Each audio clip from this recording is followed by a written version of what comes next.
একবার শ্যামলাতালে পূজনীয় স্বামী বিরজানন্দজি মহারাজ ঠিক করেছেন যে সবাইকে সিঙারা খাওয়াবেন।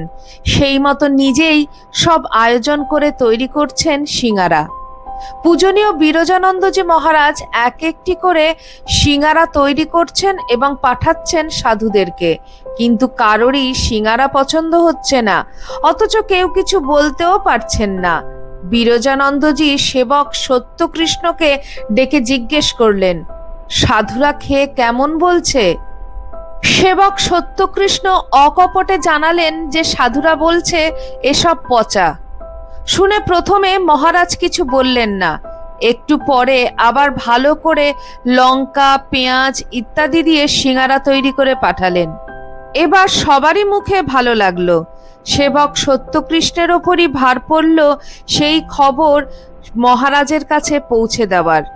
তিনি মহারাজের কাছে নিবেদনও করলেন। শুনেই বিরজানন্দজি মহারাজ সেবককে উদ্দেশ্য করে বললেন, বলে কি না পচা। এমনই ছিল তাদের মধুর সম্পর্ক। একবার শ্যামলাতালে থাকাকালীন পূজনীয় বিরজানন্দজি মহারাজের হার্টের সমস্যাটি খুব বেড়ে গিয়েছে। সেই সময় শ্যামলাতালের কাছাকাছি অঞ্চলে কোনো ডাক্তার থাকতেন না। ডাক্তার দেখাতে হলে যেতে হতো মায়াবতীর কাছে, অথচ মহারাজের পক্ষে তখন যাওয়াও সম্ভব নয়। অকুতোভয় সেবক সত্যকৃষ্ণই এগিয়ে এলেন সমস্যা সমাধানের জন্য। সেকালে পথেও নানা রকম প্রাণঘাতী উপদ্রবের আশঙ্কা ছিল। কোনো কিছুর অপেক্ষা না করেই একজন মাত্র বন্দুকধারীকে সঙ্গে নিয়ে তিনি হাঁটা লাগালেন ডাক্তারের খোঁজে মায়াবতীর উদ্দেশ্যে। পুরো রাস্তা হেঁটে গেলেন, পরে ডাক্তারকে নিয়ে ফিরলেন মহারাজের চিকিৎসার জন্য। পরবর্তীকালে পূজনীয় বিরজানন্দজি মহারাজের স্নেহ সাহচর্যের কথা, তার পবিত্র সান্নিধ্যের কথা পরম শ্রদ্ধার সঙ্গে স্মরণ করেছেন তিনি। বিরজানন্দজির ধ্যান তপস্যাপরায়ণ জীবন যেমন সেবক সত্যকৃষ্ণকে আকর্ষণ করেছিল, তেমনি কাজের ক্ষেত্রে তার নিষ্ঠা ও পূজার ভাবটিও তাকে খুব চমৎকৃত করত। এই সেবক সত্যকৃষ্ণের পরিচয় জানেন কি? কে ছিলেন তিনি? তিনি ছিলেন রামকৃষ্ণ মঠ ও রামকৃষ্ণ মিশনের পঞ্চদশ সংঘাধ্যক্ষ শ্রীমৎ স্বামী আত্মস্থানন্দজি মহারাজ, 15th president Maharaj, Ramakrishna Math and Ramakrishna mission. আজকে আমার ভিডিওয় শ্রীমৎ স্বামী আত্মস্থানন্দজি মহারাজের জীবনের কিছু কথা আপনাদের সঙ্গে শেয়ার করছি। আশা করি আপনাদের ভালো লাগবে। নমস্কার, live stories with Soma YouTube চ্যানেলের সকল দর্শক শ্রোতা বন্ধুকে আমন্ত্রণ জানাই আমার আজকের ভিডিওটিতে। শ্রীমৎ স্বামী আত্মস্থানন্দজি মহারাজ 1919 সালের 21শে মে বাংলাদেশের দিনাজপুরে বুদ্ধ পূর্ণিমা তিথিতে জন্মগ্রহণ করেন। মহারাজের পূর্বাশ্রমের নাম ছিল সত্যকৃষ্ণ ভট্টাচার্য। 1938 সালের জানুয়ারিতে তিনি রামকৃষ্ণ মঠ এবং রামকৃষ্ণ মিশনের তৎকালীন চতুর্থ সংঘাধ্যক্ষ শ্রীমৎ স্বামী বিজ্ঞানানন্দজি মহারাজের কাছ থেকে আধ্যাত্মিক দীক্ষা অর্থাৎ মন্ত্র দীক্ষা গ্রহণ করেন। পূজনীয় স্বামী বিজ্ঞানানন্দজি মহারাজ ছিলেন শ্রী শ্রী ঠাকুর রামকৃষ্ণদেবের প্রত্যক্ষ সন্ন্যাসী শিষ্য। 1941 সালের 3রা জানুয়ারি স্বামী আত্মস্থানন্দজি মহারাজ 22 বছর বয়সে বেলুর মঠে যোগদান করেন। 1945 সালে তৎকালীন ষষ্ঠ সংঘাধ্যক্ষ স্বামী বিরজানন্দজি মহারাজ তাকে ব্রহ্মচর্য ব্রত প্রদান করেন। স্বামী বিরজানন্দজি মহারাজ ছিলেন শ্রী শ্রী মা সারদা দেবীর দীক্ষিত শিষ্য। 1949 সালে সত্যকৃষ্ণ ভট্টাচার্য স্বামী আত্মস্থানন্দ নাম নিয়ে সন্ন্যাস ব্রত গ্রহণ করেন।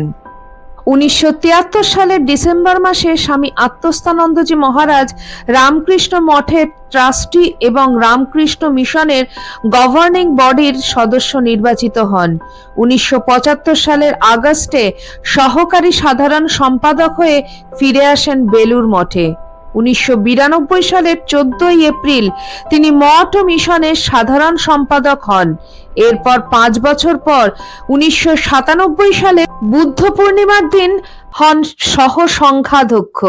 সাধারণ সম্পাদক থাকাকালীন তার অনন্য কীর্তি স্বামী বিবেকানন্দের পৈতৃক ভিটে অধিগ্রহণের ব্যবস্থা করা। তার আগ্রহেই স্বামী বিবেকানন্দের স্মৃতি বিজড়িত গুজরাটের বাড়ি অধিগ্রহণ করে নতুন শাখা কেন্দ্রের সূচনা হয়। 2007 সালের 3রা ডিসেম্বর রামকৃষ্ণ মঠ ও মিশনের 15তম সংঘাধ্যক্ষ হন স্বামী আত্মস্থানন্দজি মহারাজ। শিষ্য এবং ভক্তদের স্বামী বিবেকানন্দ একটি আশ্চর্য কথা বলতেন। তিনি বলতেন, তোদের এমনই ভালোবাসি যে খুব খুশি হব যদি শুনি যে তোরা অপরের জন্য খেটে খেটে মরে গিয়েছিস। ঠাকুর শ্রী শ্রী রামকৃষ্ণ পরমহংসদেবের শিষ্য এবং স্বামী বিবেকানন্দের প্রতি ভক্তিতে অবিচল স্বামী রামকৃষ্ণানন্দজি মহারাজ দক্ষিণ ভারতে স্বামীজির আত্মানা মক্ষার্থম জগদ্ধিতায় চ বাণীকে সার্থক করে তোলার জন্য অনলস এবং নিঃস্বার্থভাবে কাজ করতে করতে অসুস্থ হয়ে পড়েন এবং তার অকাল প্রয়াণ ঘটে। দক্ষিণ ভারতে তিনি যে আন্দোলন শুরু করেন তা এখন মহিরুহের আকার ধারণ করেছে। লক্ষ লক্ষ দুর্গত মানুষ সেখানে শ্রী শ্রী রামকৃষ্ণের অনন্য আশীর্বাদে ধন্য হয়ে চলেছেন। যে আশীর্বাদের 4টি রূপ হলো অন্নদান, প্রাণদান, বিদ্যাদান এবং জ্ঞানদান। রামকৃষ্ণ আন্দোলন মূর্ত হয়েছে রামকৃষ্ণ মিশন এবং মঠের মধ্যে দিয়ে। এই আন্দোলনের অপরূপ স্বাতন্ত্র্য হলো এটি এমন একটি সম্প্রদায় যার কোনো সাম্প্রদায়িকতা নেই, কিংবা স্বামী বিবেকানন্দের কথায় এটি এমন একটি গোষ্ঠী যার কোনো গোষ্ঠী সত্তা নেই। এই প্রতিষ্ঠান সবাইকে আপন করে নেয়, নিজের করে নেয়। এর চরিত্র সর্বজনীন। ব্যক্তি আসেন যান, শ্রী রামকৃষ্ণের আদর্শের অক্ষয় মহিমায় এই সংঘ উজ্জ্বল অমলিন থেকে যায়।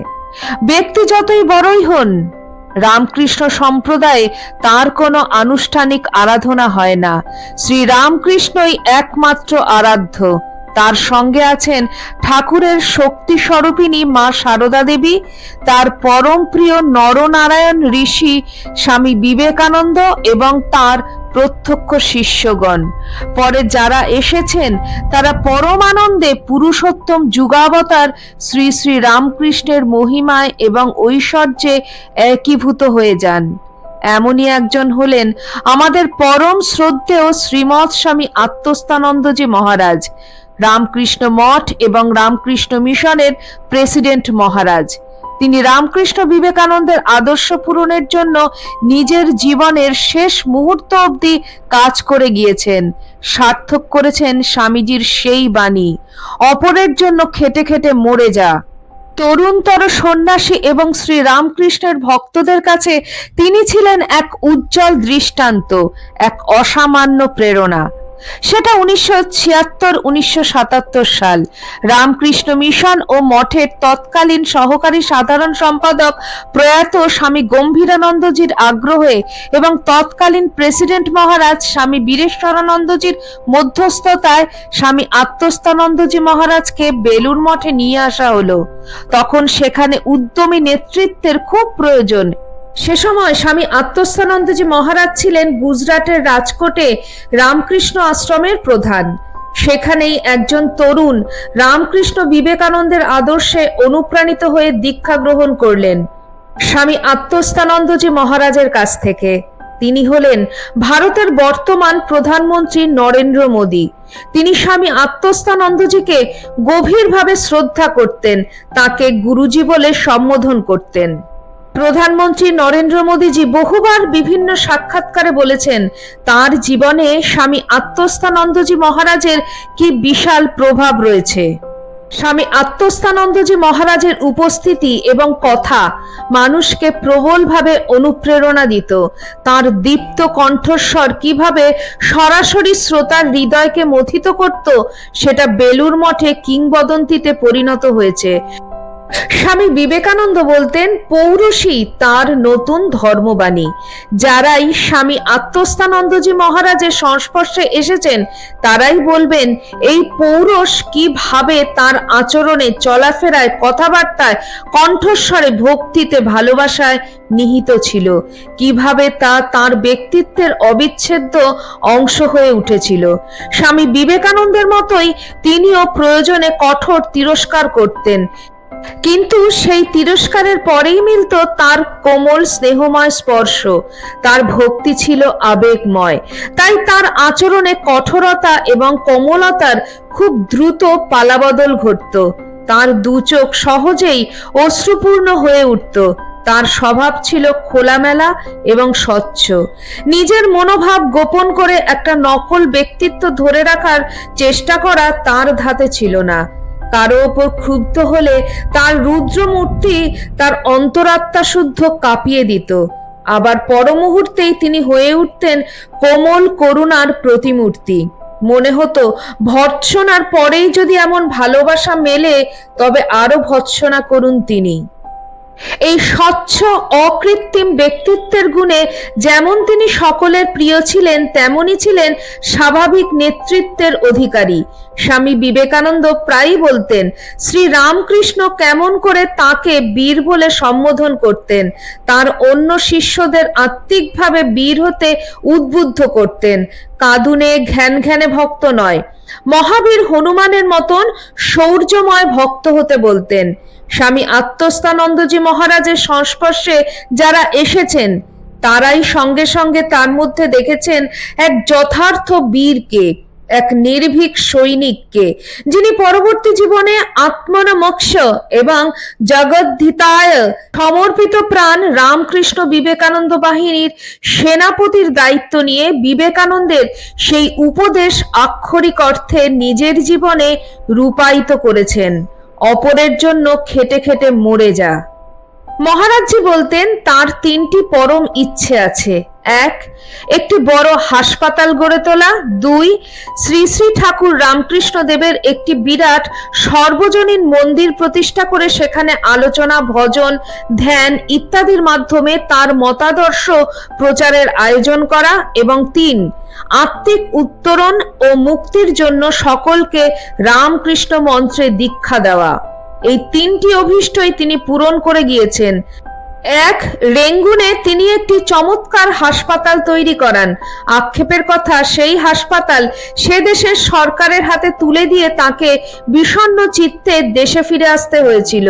দুই, রাজকোটে তিনি শ্রী শ্রী ঠাকুর রামকৃষ্ণ দেবের একটি সুন্দর বিশ্বজনীন মন্দির নির্মাণ করিয়েছিলেন।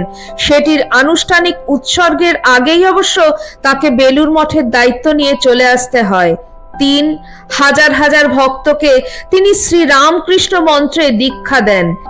যে মন্ত্রের বন্দনায় স্বামী বিবেকানন্দ গেয়েছিলেন তার প্রসিদ্ধ আরাত্রিক স্তোত্র। এই তিনটি কাজ সম্পন্ন করার পরে বেলুড় মঠের প্রেসিডেন্ট হিসাবে স্বামী আত্মস্থানন্দজি মহারাজ একটি ভিন্ন মূর্তিতে স্থিত হন। শান্ত, বেশিরভাগ সময় জপে ও ধ্যানে আত্মস্থ, ভালোবাসা ও স্নেহে পরিপূর্ণ, অগণিত সন্ন্যাসী ও ভক্তের প্রতি আশীর্বাদ প্রদানে রত। প্রবীণ এবং বয়স্ক ভিক্ষুদের প্রতি তার ছিল অগাধ শ্রদ্ধা এবং উদ্বেগ।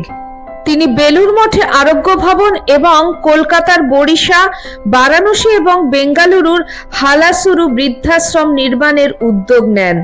সম্পত্তি বিরোধ এবং অবৈধ দখলদারিতে জড়িয়ে পড়া কলকাতায় স্বামী বিবেকানন্দের পূর্বপুরুষদের বাড়ি পুনরুদ্ধারের জন্য তিনি সাহসের সাথে যথাযথ পদক্ষেপ গ্রহণ করেন।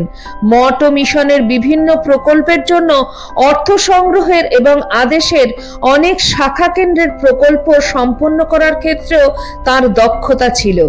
2007 সালের 3রা ডিসেম্বর রামকৃষ্ণ মঠ এবং রামকৃষ্ণ মিশনের তৎকালীন প্রেসিডেন্ট মহারাজ স্বামী গহনানন্দজি মহারাজের মৃত্যুর পর স্বামী আত্মস্থানন্দজি মহারাজ রামকৃষ্ণ মঠ এবং রামকৃষ্ণ মিশনের প্রেসিডেন্ট মহারাজ নির্বাচিত হন। তিনি ছিলেন এই মঠের 15তম প্রেসিডেন্ট মহারাজ, অর্থাৎ 15তম সংঘাধ্যক্ষ। 1998 সালে তিনি মার্কিন যুক্তরাষ্ট্র, কানাডা, জাপান এবং সিঙ্গাপুরের কেন্দ্রগুলি পরিদর্শন করেন। তিনি বিভিন্ন সময়ে মালয়েশিয়া, ফিজি, শ্রীলঙ্কা, বার্মা এবং বাংলাদেশেও যান। এই সমস্ত স্থানে তিনি শ্রী শ্রী ঠাকুর রামকৃষ্ণদেব, শ্রী শ্রী মা সারদা দেবী এবং স্বামী বিবেকানন্দের বাণী প্রচার করেন এবং হাজার হাজার আধ্যাত্মিক সাধককে মন্ত্র দীক্ষা দেন। তিনি তার সংস্পর্শে আসা প্রত্যেককেই সহজেই প্রভাবিত করতেন। অত্যন্ত ব্যস্ত জীবনযাপন করা সত্ত্বেও তিনি কখনো নিয়মিত জপ ও ধ্যান অনুশীলন বাদ দিতেন না। তার দৈনন্দিন রুটিন ছিল কঠোরভাবে নিয়মানুবর্তিত। তিনি প্রত্যহ ভোর 2:30টার দিকে জপ ও ধ্যানে বসতেন এবং ভোর পর্যন্ত চলত তার এই জপ ধ্যান। তারপরে তিনি মন্দিরে প্রণাম করার জন্য বেরিয়ে আসতেন। একবার তিনি সেবা প্রতিষ্ঠান থেকে ফিরে এলেন। ডাক্তার তাকে বারবার কয়েকদিনের জন্য মন্দিরে প্রণামে যেতে নিষেধ করলেন। একদিন সন্ধে তিনি তার সেবককে বললেন, আমাকে কি একটু মন্দিরে নিয়ে যেতে পারো? আমি ভেতরে যাব না, আমি নিচ থেকে দেখে চলে আসব। সেবক তাকে বারবার ডাক্তারের নির্দেশের কথা মনে করিয়ে দিলেন, কিন্তু তিনি তা শুনলেন না। সেবকও দৃঢ় রইলেন। শেষ পর্যন্ত মহারাজজি বললেন, তাহলে আমি সেবা প্রতিষ্ঠান থেকে এখানে কেন এসেছি? আমি যদি সেখানেই মারা যেতাম তবে ভালো হতো। একদিন মহারাজজি রাত্রি 2:30টার আগেই ঘুম থেকে উঠে পড়লেন। সেবকও উঠে পড়লেন। মহারাজজি বললেন, মহারাজ চলে গেলেন। অবাক হয়ে সেবক তাকে জিজ্ঞেস করলেন, কি ব্যাপার মহারাজ, কে এসেছেন? মহারাজ নিজের মধ্যে মগ্ন থেকে উত্তর দিলেন, রাজা মহারাজ এসেছেন। আমি ভেবেছিলাম ফুল দেব। কিছুক্ষণ পর ধীরে ধীরে মহারাজজি ঘুমিয়ে পড়লেন। সহ সংঘাধ্যক্ষ হওয়ার পর তার একটি চোখে অস্ত্রোপচার করা হয়। 2008 সালে আরেকটি অস্ত্রোপচার করা হয়। এরপর 2009 সালে একটি পেসমেকার স্থাপন করা হয়। 2009 এবং 2010 সালে তার 2বার হার্নিয়ার অপারেশন করা হয়। এই সমস্ত প্রক্রিয়ার পরেও তিনি ঠিক ছিলেন, কিন্তু ধীরে ধীরে তার স্বাস্থ্যের অবনতি হচ্ছিল। সেবকরা তা দেখতে পাচ্ছিলেন। 2013 সালে একবার তিনি দীক্ষা দেওয়া বন্ধ করে দেন। 2014 সাল থেকে তিনি খাবার গ্রহণের প্রতি অনীহা দেখাতে থাকেন। 2015 সালে শ্রী শ্রী ঠাকুরের জন্মতিথিতে রাতে তিনি যথারীতি সন্ন্যাস দীক্ষা অনুষ্ঠানে যোগ দেন। এরপর দেখা যায় যে তার প্রস্রাবের সাথে রক্ত নির্গত হচ্ছে, তাই পরের দিনই তাকে সেবা প্রতিষ্ঠানে স্থানান্তরিত করা হয়।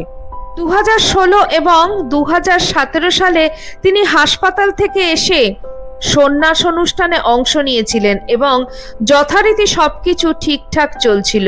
ইতিমধ্যে নিয়মিত বিরতিতে তার কিডনিতে একটি স্টেন্ট প্রতিস্থাপন করতে হতো। প্রথমে এটি 1 বছর পর পর পরিবর্তন করা হতো, তারপর প্রতি 6 মাস অন্তর পরিবর্তন করা হতো। 2017 সালের 14 জুন স্টেন্ট পরিবর্তন করা হয়েছিল এবং সবকিছু সফলভাবেই সম্পন্ন হয়েছিল। কিন্তু 15 জুন তার টেম্পারেচার ছিল। মহারাজের রক্তচাপও কমে গিয়েছিল, তার কফের সাথে কাশি হয়েছিল। 16 জুন প্রস্রাবের পরিমাণ খুব কম হয়ে যায় এবং ফুসফুসে সংক্রমণ ধরা পড়ে। টেম্পারেচার 102 ডিগ্রি থেকে 103 ডিগ্রি বেড়ে যায়। হঠাৎ রক্তচাপ বেড়ে যায়। 17 জুন মেডিকেল বোর্ড সিদ্ধান্ত নেয় যে রাত্রি 10টা থেকে শুরু করে 6 ঘন্টার জন্য ডায়ালিসিস করা হবে। এর জন্য সকল ব্যবস্থা করা হয়েছিল, কিন্তু হৃদস্পন্দন ধীরে ধীরে বৃদ্ধি পাচ্ছিল। রক্তচাপের সমস্যার কারণে রাতে ডায়ালিসিস করা সম্ভব হয়নি। 3 ঘন্টা পর তাকে আবার কেবিনে ফিরিয়ে আনা হয়। 18 জুন আবার ডায়ালিসিস করার সিদ্ধান্ত নেওয়া হয়, কিন্তু শরীরের টেম্পারেচার 106 ডিগ্রি থেকে 107 ডিগ্রি পর্যন্ত বেড়ে যায়। বিকেল 5:30টার দিকে যখন ডাক্তাররা আবার ডায়ালিসিস প্রক্রিয়ার জন্য প্রস্তুতি নিচ্ছিলেন, তখন ম্যাসিভ হার্ট অ্যাটাক ঘটে। ডাক্তারদের সমস্ত প্রচেষ্টা ব্যর্থ করে শ্রদ্ধেয় মহারাজজি স্বধামে ফিরে যান। 19শে জুন রাত্রি 8:30। সন্ন্যাসীরা এবং ব্রহ্মচারীরা মহারাজের পূত দেহকে সাংস্কৃতিক হল থেকে পুরাতন মন্দির প্রাঙ্গণে নিয়ে আসেন। সেখানে শ্রদ্ধা নিবেদনের পর সন্ন্যাসীদের হরিয়ম রামকৃষ্ণ মন্ত্র এবং ভক্তদের নম শ্রী গুরবে গীতের মধ্যে দিয়ে শোভাযাত্রাটি রাজা মহারাজের মন্দিরের মধ্যে দিয়ে শ্রী শ্রী মায়ের মন্দিরের কাছে ঘাটের দিকে এগিয়ে যায়। চিতার আগুন জ্বলে উঠল, গুড়ি গুড়ি বৃষ্টি হচ্ছিল, ঘাটের সিঁড়ি বেয়ে পবিত্র গঙ্গা প্রবাহিত হচ্ছিল। শ্রী শ্রী ঠাকুর, শ্রী শ্রী মা এবং স্বামীজির চেতনা বহনকারী বেদান্তের পতাকা দুঃখের কারণে কখনো অর্ধনিমিত রাখা যায় না। স্বামী বিজ্ঞানানন্দজির শিষ্য ছিলেন শ্রীমৎ স্বামী আত্মস্থানন্দজি মহারাজ। ঠাকুর শ্রী শ্রী রামকৃষ্ণ পরমহংসদেবের প্রত্যক্ষ শিষ্যদের যারা শিষ্য, তিনি ছিলেন সেই বর্গের শেষ প্রতিনিধি। তার প্রয়াণের সঙ্গে সঙ্গে একটি যুগের অবসান ঘটল, কিন্তু রামকৃষ্ণ বিবেকানন্দ আন্দোলনের ধারা শতাব্দীর পর শতাব্দী ধরে প্রবাহিত হয়ে চলবে, ঠিক যেমনটি বলে গিয়েছেন স্বামী বিবেকানন্দ। আলফ্রেড টেনিসনের ছোট নদী নিজের জীবনের কথা শেষ করেছিল এই কথা বলে, মানুষ আসবে, মানুষ যাবে, আমি চিরকাল প্রবাহিত হব। অনুরূপ একটি বাণী ধ্বনিত হয় প্রয়াত স্বামী কৈলাসানন্দজি মহারাজজির কণ্ঠে। সন্ন্যাসীরা আসতে পারেন, সন্ন্যাসীরা যেতে পারেন, কিন্তু ঠাকুর চিরকাল থাকবেন। আমার আজকের ভিডিওতে আপনাদের সাথে শেয়ার করলাম শ্রীমৎ স্বামী আত্মস্থানন্দজি মহারাজের জীবনের কিছু কথা। আপনাদের কেমন লাগলো অবশ্যই আমাকে কমেন্ট সেকশনে কমেন্ট করে জানাবেন। চ্যানেলের নতুন বন্ধুদের কাছে একান্ত অনুরোধ, চ্যানেলটি সাবস্ক্রাইব করে আমার পাশে থাকবেন, আর পাশে থাকা বেল আইকনটি অবশ্যই ক্লিক করে দেবেন, যাতে আমার পরবর্তী ভিডিওতে আপনার সঙ্গে আমার আবার দেখা হয়। আজ এই পর্যন্তই, আবার খুব শিগগিরই দেখা হচ্ছে আপনাদের সঙ্গে কোনো একটি নতুন ভিডিওতে। জয় ঠাকুর, জয় মা, জয় স্বামীজি।